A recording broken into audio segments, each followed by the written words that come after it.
Thank you so much for joining me for the Sanctuary Sunday School. And if you are already a subscriber, welcome back. And if you're new to this channel, I hope that you enjoy and decide to stick around with us. Today's subject is God's temple. And I just want to pause right there, God's temple. And I really want us to think about the fact that where we go to have church, the place of worship, whatever it is, it belongs to the Lord. It's God's house, and we should respect it and reverence it as such. And if you think about us naturally speaking in your house, right, where you pay the mortgage or the rent or whatever it is, and how you expect to be respected in your own home. There's a saying that says a man's home or his house is his castle. So if there's any place in the world where you should have joy and peace and comfort, it's in your own home, right? So if we consider that and we consider the temple of God to be his home and his dwelling place, then we need to make sure that we always respect the house of God and come into the house of the Lord with a spirit of worship and praise and reverence and respect for the very power of God and God being who he is. So last Sunday, we talked about Solomon's dedication of this temple and his willingness and his joy about being able to complete the temple. And so he asked for God's spirit to be in the temple. He asked for God to keep his covenant that he made with his father David. And so this Sunday's lesson is the response to Solomon's prayer, and what a response it was. It says that at the end of Solomon's prayer, God heard him and he sent fire to consume the offering that they had offered to him during this praise and worship service. And as you see throughout the Bible, you will see God using fire. Even when it came down to them coming out of Egypt, he led them by fire. And then also this lesson again speaks about that glory cloud that filled the temple. And again, where the elders or the priests could not even get into the building because the power and the glory of God was there so powerfully. So God uses smoke and fire and clouds, and these are natural elements. And even the natural elements in general, which are earth, wind, fire, and water, those are things that man cannot control.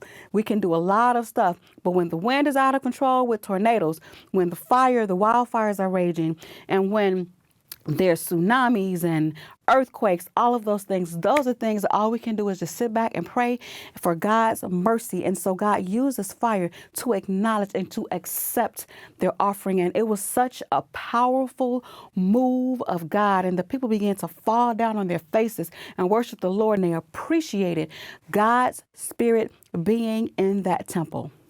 And so the first thing that we see is worship by praise, just crying out to the Lord and thanking him and expressing gratitude for his mere presence, not entering into the temple asking him for something or coming in looking for something, but entering the temple to just thank God. Thank you for being here. Thank you for loving me. Thank you for taking care of me. Thank you for allowing us to have this temple. And thank you for just being God. That is what the worship was by praise. Then we see worship by sacrifice. The text says that they offered up 22,000 oxen and that they offered up 120,000 sheep. This was a huge sacrifice. And when you think about not only just the massive number of animals, but think about the number of people and how much work it took to facilitate an offering or sacrifice of this size. And when we think about that, it lets us know that there is nothing too great to offer the Lord. There's a song that we sing at offering time that says, "What shall I render to God for all his blessings? What shall I render? What shall I give?" And when we come in to the temple or the house of God with the spirit of worship, we should be coming in looking for what we can do, what we can give to the Lord. Come in ready to make a sacrifice. And when you do that, God is going to bless you when he acknowledges you. And it says that when the sacrifice went up, it was a sweet smelling savor to the Lord. And that's what we want. We want God to smile when we walk into the temple and we offer him our praise and our worship via sacrifice. And then it also talks about worship and song. We also know that David himself was a master musician, and he would play the harp, and he would play for King Saul, who was king before him, and he would play and soothe those demons that were tormenting King Saul.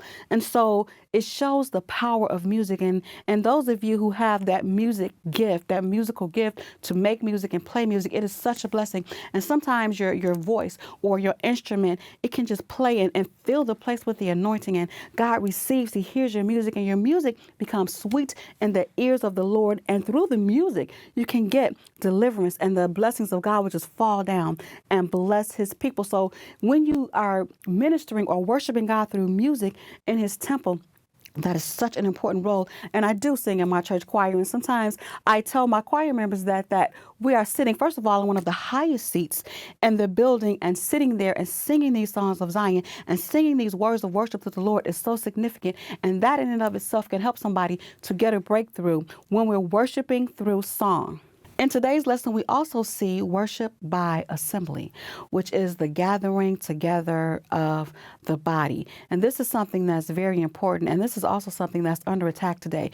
We all have our own ministries. We're doing our own things. And I say this all the time. Yes, I am doing an online ministry here, and I love interacting with people around the country.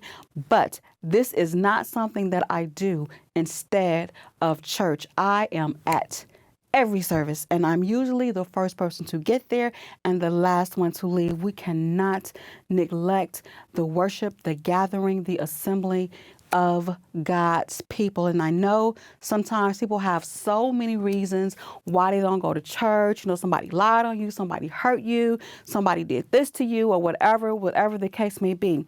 That is no excuse. God has been too good for you, and God has been too good to you, and it is so important for us to gather together and offer God corporate praise and corporate worship. Out of 7 billion people in the world, you ought to be able to find some sort of congregation that you can gather together with and offer worship to the Lord, because he is worthy.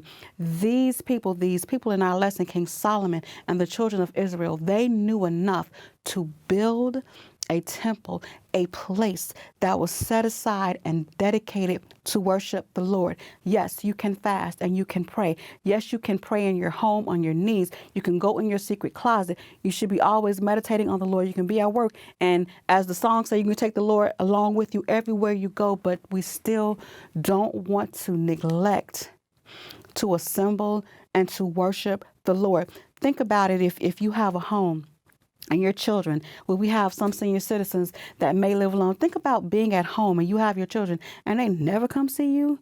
Anytime they call you, they text you. Now we have FaceTime, and we do all of these things. But sometimes you have to show up. You know, my dad is turning 81 years old this month, and he doesn't play that. He's like, look, you come see me and you come bring me what it is that you have for me. And I admire him for that. And I make sure that I do that and that I take care of my parents. So if I would do that for my natural parents, how much more so should I do that for the one true living God? And this is just such a beautiful thing. And even when we gather together with other people who are of the household of faith, you know, even today I'm actually recording this on a Sunday, which is something that I rarely do. So I went to church this morning and I came into the studio, and you know, sometimes when you're in ministry, it just gets really, really heavy.